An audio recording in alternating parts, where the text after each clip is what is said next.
Islamic ಕ್ರಾಂತಿಯೊಂದಿಗೆ Iran ರಾಜಸತ್ತೆಯು ಕೊನೆಯಾದಾಗ ಗಡಿಪಾರಾಗಿದ್ದ ಕುಟುಂಬದ ರಾಜಕುಮಾರ ರೆಜಾ ಪಹಲ್ವಿಯವರು ಬ್ಯಾನರ್ಗಳು ಕಾಣಿಸುವುದರೊಂದಿಗೆ Iran ಪ್ರತಿಭಟನೆಯು ಈಗ ಹೊಸ ಮಜಲನ್ನು ಕಂಡಿದೆ.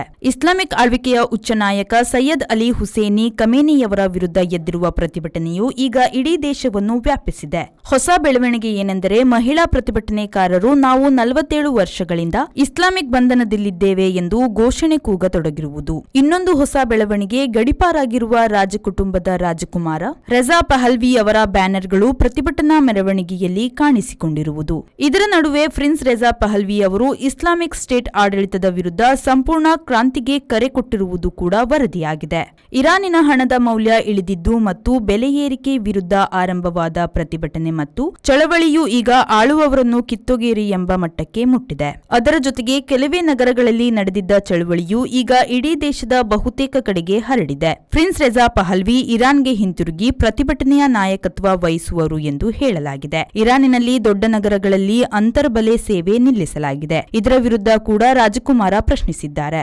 ಈಗಲೇ ಎಲ್ಲದಕ್ಕೂ ತಲೆ ಹಾಕುವ ಯುಎಸ್ಎಯ ಅಧ್ಯಕ್ಷ ಟ್ರಂಪ್ ಅವರ ರಾಗ ಕೂಡ ಇದಕ್ಕೆ ಸೇರಿದೆ. ಇರಾನಿನಲ್ಲಿ ಜನರು ತಿರುಗಿ ಬಿದ್ದಿದ್ದಾರೆ. ಖಮೇನಿ ಬೇಗ ದೇಶ ಬಿಟ್ಟು ಓಡಬೇಕು ಅಷ್ಟೇ ಎಂದು ಕಮೆಂಟ್ ಮಾಡಿದ್ದಾರೆ. ಈ ನಡುವೆ ಇರಾನ್ನಲ್ಲಿ 2700 ಮಂದಿ ಪ್ರತಿಭಟನಾಕಾರರನ್ನು ಬಂಧಿಸಲಾಗಿದೆ ಎಂದು ಯುಎಸ್ಎಯ ಮಾನವ ಹಕ್ಕುಗಳ ಸಂಸ್ಥೆಯು ಹೇಳಿದೆ ಹಾಗೂ ಬಂಧನವನ್ನು ಖಂಡಿಸಿದೆ.